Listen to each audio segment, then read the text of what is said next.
They say the greatest lie a river tells is that it forgets, that moving water washes everything clean. It is a lie. Water does not forget. It remembers in pounds per square inch. It recalls in sediment layers. It archives in the cold, dark places where the current slows to a whisper.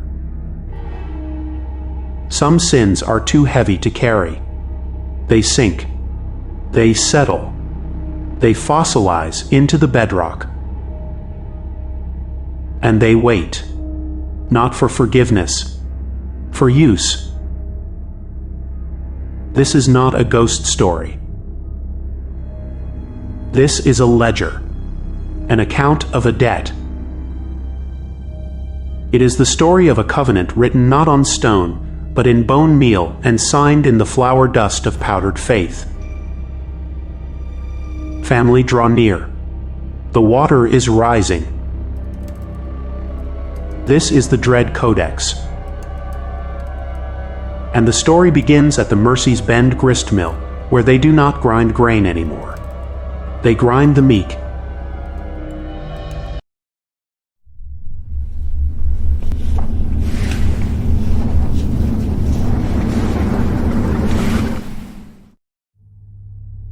My name is Thomas. I am a geographer. I map the visible world. Contour lines, watersheds, elevation. I was unprepared for the geography of belief, for the terrible physical landscape a twisted faith can carve. Mercy's Bend, 2016. A town in a crease of the Ohio Valley, a place gravity forgot. Churches like teeth in a skeletal jaw. I arrived hollowed out by divorce, my own faith a silent, dusty room.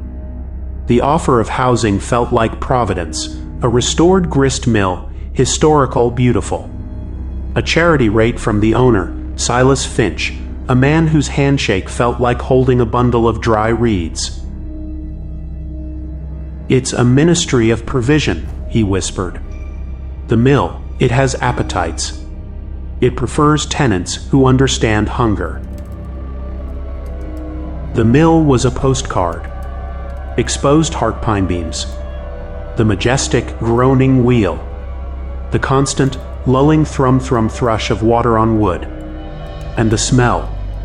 Oak, yes. Oil.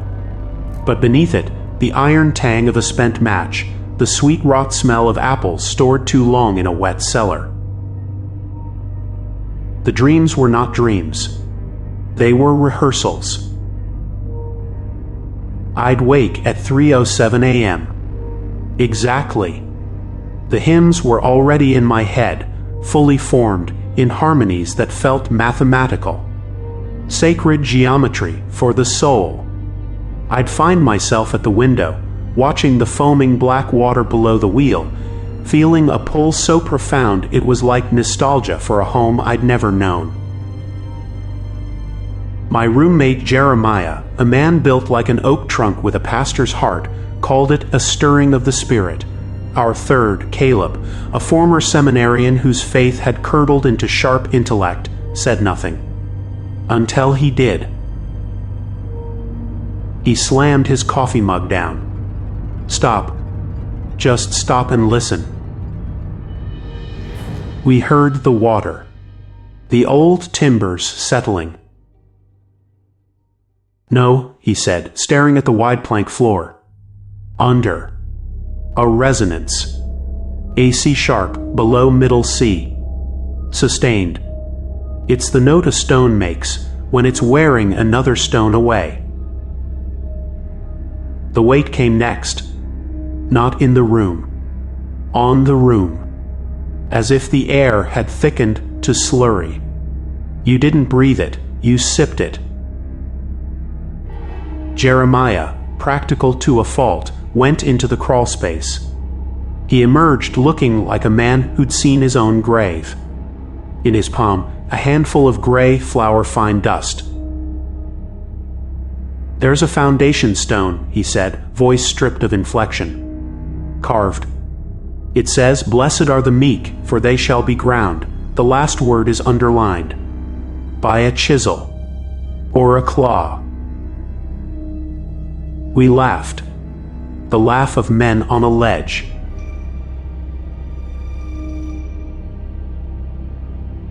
Jeremiah's decay was not medical. It was liturgical.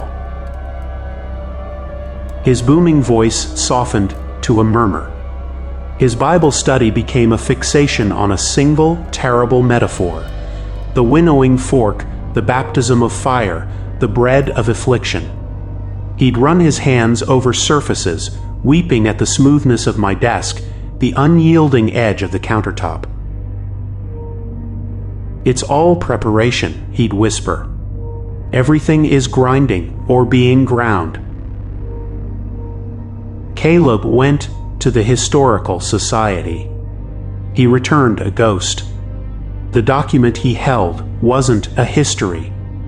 It was a recipe. Elias Harker, Miller and Prophet. 1842, Caleb recited, his eyes on a middle distance.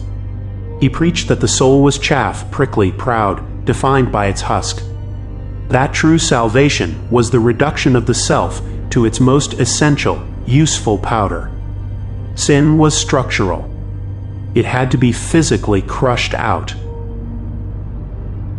He looked up, the final piece clicking into a horrific hole.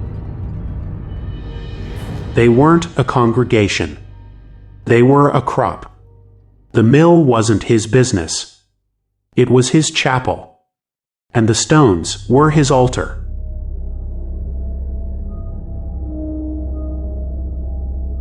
That night the sound changed. The water's rhythm was joined by a deeper, drier counterpoint, crunch, grind, sigh. Crunch, grind, sigh. It emanated from the walls, the floor, our own sternums. We found Jeremiah in the living room. He was conducting the sound with his right hand. His lips moved, and from them spilled a sound like many voices whispering through a single throat. The first chief bows. The first chief bows. Caleb, rationalist to the end, grabbed the fireplace iron.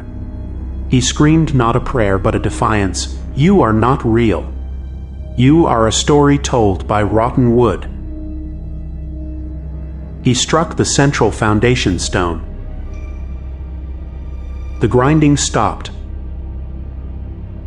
The silence was a vacuum.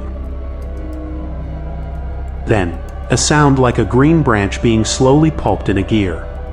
Pop wine crackle. Jeremiah screamed. He held up his hand. We watched, helpless, as the metacarpals of his right hand depressed. Not broke. Flattened, as if pressed in a divine vice. The skin blanched, tight as a drum, over the collapsing architecture within. It was a slow-motion collapse, silent except for the wet, granular crunching inside him. He fainted, smiling.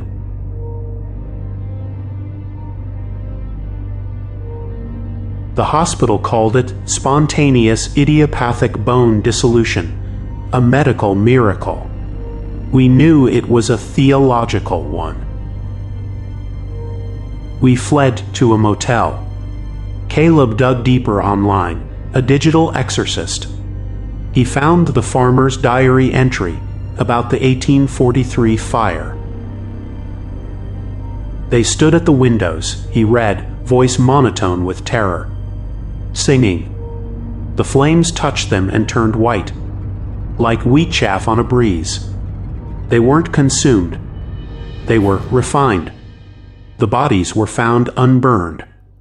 But when the sheriff touched one, it slumped. A sack of warm gravel. Harker's body was at the great stone. His hands were fused to the runner stone. They had to bury him with it. Caleb closed the laptop. He didn't die. He achieved his perfect, meek state. He became a principle, a process, the grind that saves. "We leave tonight," I said.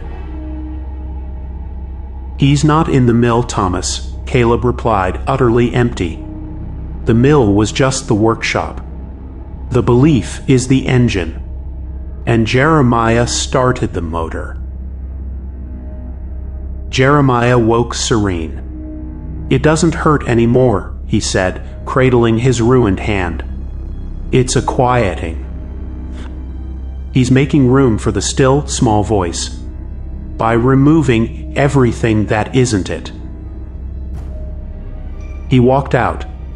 We followed, begging. He waded into the river at the wheel's intake. The current should have smashed him against the sluice. It parted around him. He stood in the torrent, turned, and his eyes were not his own. They were the color of water under a millstone, foam white and dark, swirling together. "Can't you hear the beautiful grind?" he asked, pitying us. Then the water below him erupted, not with foam but with hands, smooth, pale, featureless things like stone carved into pleading shapes. They pulled him under, not with a splash, but with a subduction.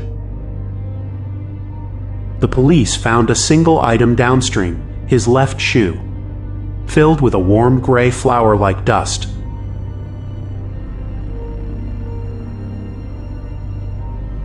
Caleb lasted 48 hours.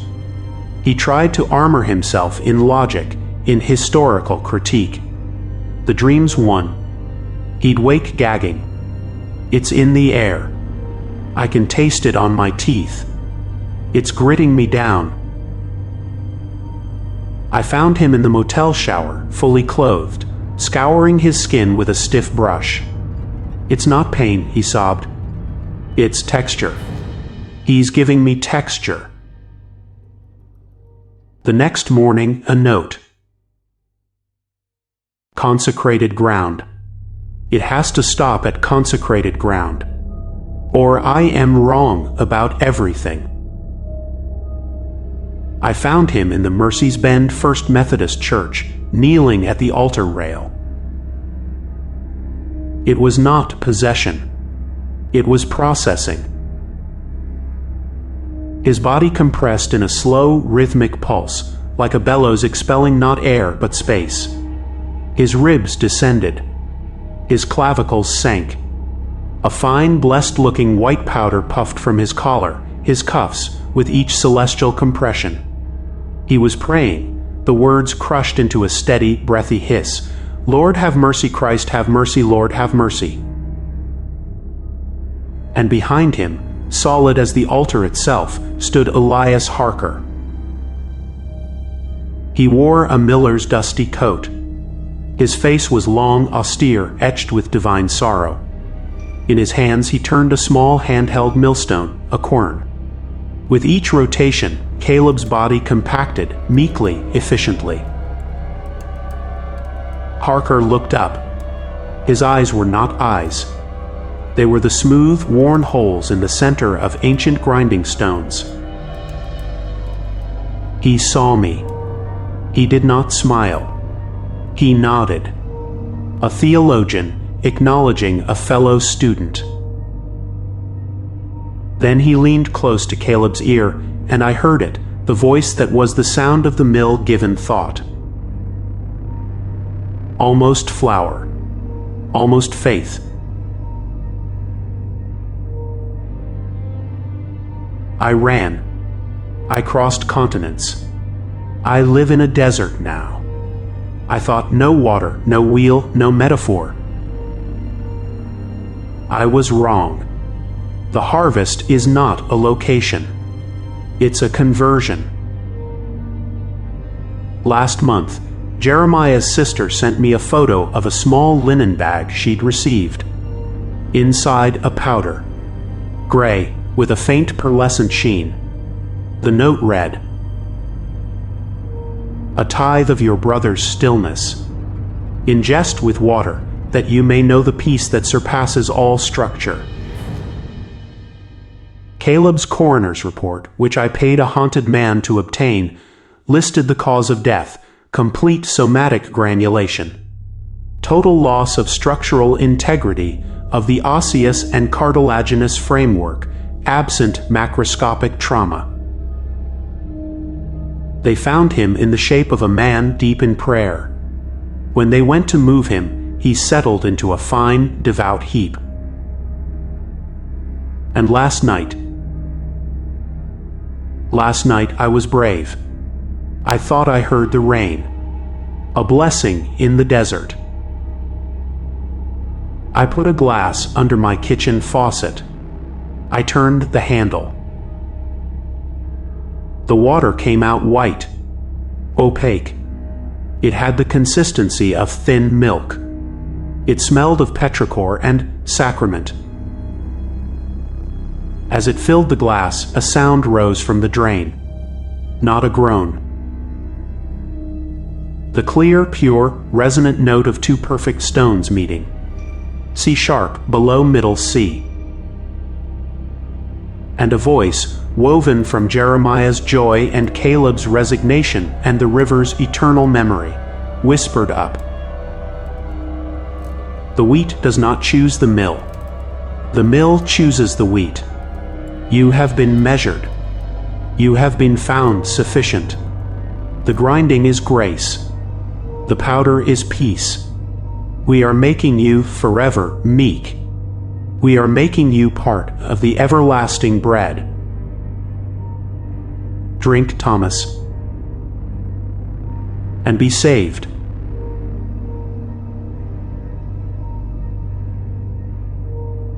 This is the story of the grind that saves.